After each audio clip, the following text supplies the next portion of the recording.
RFI Convida. Maria Paula Carvalho. Hoje nós recebemos aqui em Paris, no estúdio da RFI, Viviane Dias. Ela é autora, intérprete e co-diretora do espetáculo Tarsila ou a Vacina Antropofágica, que será apresentado na Sorbonne, na Universidade Paris 8, e depois em Bordeaux.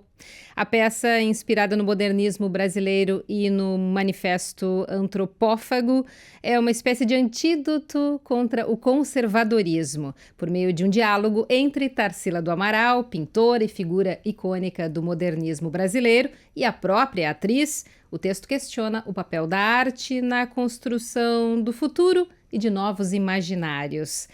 Muito obrigada por vir até a RFI. Conta pra gente, então, sobre esse teu novo espetáculo que mistura aí no palco dança, teatro, música, projeção de vídeo. Obrigada a vocês de me receberem aqui. A Tarsila, a Vacina Antropofágica, ela nasceu em 2022. Ela se apresentou no Brasil, no Teatro Estelar. Ela faz parte de um trabalho da nossa companhia de pesquisa continuada, que é a Estelar de Teatro, que é um grupo sediado lá no Bexiga. E a gente já recebeu em 2022 mesmo um primeiro convite para estar aqui em Paris. E a partir daí, esse espetáculo, que foi levantado sem subsídio nenhum, conseguiu convites para se apresentar em vários países. Foi indicado em 2023 ao Prêmio Shell de Dramaturgia e está vivo até agora, né? Agora nessa sessão do Brasil na França, agora em 2025, com esse interesse pelo Brasil, o espetáculo ele faz um passeio crítico pela história cultural brasileira. Então, sim, a gente dialoga com as imagens da Tarsila do Amaral, mas também com personagens modernistas, com figuras reais e da ficção. E a gente faz um balanço crítico. E tudo isso que a gente criou, esse caldeirão de imagens, como que elas influenciaram o século XX e como que elas podem gerar as nossas necessárias novas imagens para o século XXI. Ao mesmo tempo, essa peça faz também um diálogo com a Europa, em especial com a França, num contexto aí feminista, de descolonização, que são características do teu trabalho. Sim, sim. Eu pesquiso essa voz feminista, eu sou dramaturga, né? Já escrevi alguns livros de dramaturgia, tenho muitas peças, entre elas o Matriarcado de Pindorama, que é a história do Brasil do ponto de vista das mulheres, Matriarcado da América, Frida Kahlo, Calor e Frio. Então, ela faz parte de um percurso continuado, né? A Tarsila, a Vacina Antropofágica. E a ideia não é só personagens mulheres, mas como isso afeta a linguagem cênica. Bom, então a gente tem essa pesquisa decolonial. E sim, a Tarsila do Amaral viveu aqui, né? Durante uma época. A gente sabe que o modernismo brasileiro ele é profundamente afetado pelas vanguardas francesas, mas não é uma cópia. Porque os modernistas, eles friccionam, né, com o que veio, com o que eles devoram das vanguardas das ideias modernistas francesas, o elemento nativo. Então, elementos da cultura brasileira, elementos de valorização, é a primeira vez que se olha para a cultura nativa, realmente valorizando a cultura nativa, o elemento negro na cultura brasileira.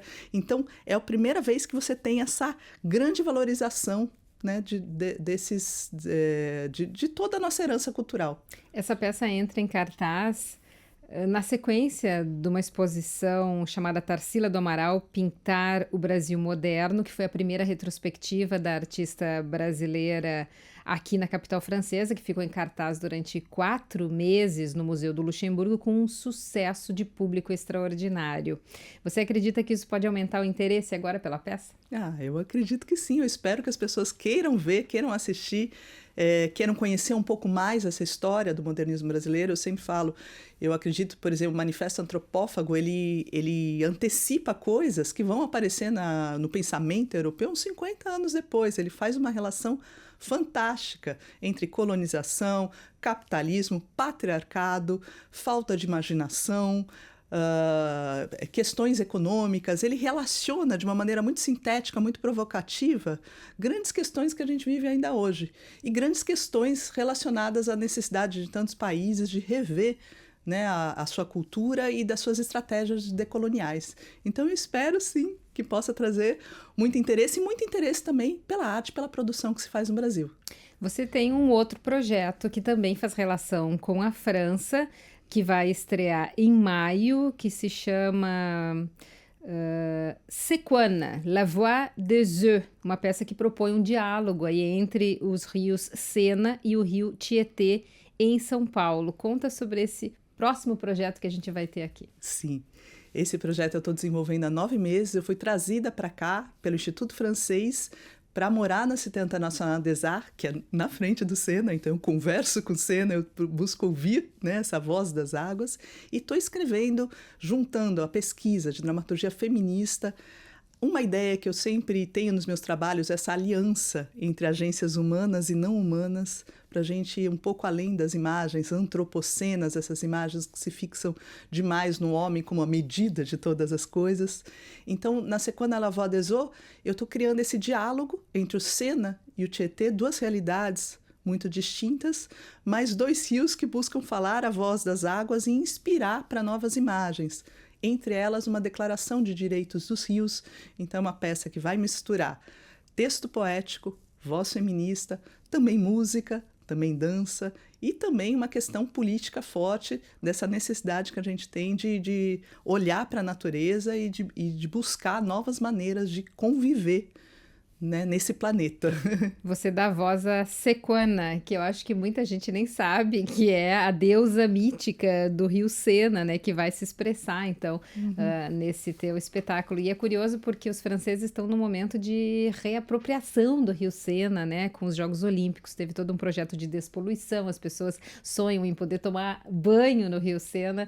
Isso se encaixa bem nesse momento, né? Sim, eu acho que, e além disso, eu acho que é uma questão maior da humanidade mesmo, que está buscando olhar. A gente já tem alguma jurisprudência de declarações de direitos dos rios, e que se há um tempo atrás era impossível, né, a gente imaginar que mulheres teriam direitos ou que escravizados teriam direitos, né, e a mentalidade social precisou se transformar, precisou ser provocada. Hoje acho que a gente precisa olhar para a natureza também, para os rios, para as montanhas, e entender que eles não são, como Ailton Krenak fala, né? O rio é uma entidade viva, ele não é um recurso econômico. Então, é urgente que a gente se mobilize, se transforme. E, lógico, que a arte, eu acredito muito que ela possa trazer novas imagens. A gente vai se apresentar no Théâtre de l'Opprimée em maio, 12 a 14, e em agosto. E esperamos ainda novas possibilidades aqui pela França, que o trabalho está fresquinho. Bom, você que se interessou por esse assunto e pelos projetos, então, da Viviane Dias, ela vai estar aqui em Paris com vários projetos, como vocês viram, nesse ano do Brasil na França. Muito obrigada pela tua entrevista. Obrigada. Eu preciso dizer também que esse meu ano aqui, essa parte da minha residência tem o apoio do PROAC, do Governo do Estado de São Paulo. Obrigada e boa sorte nos teus projetos. Obrigada.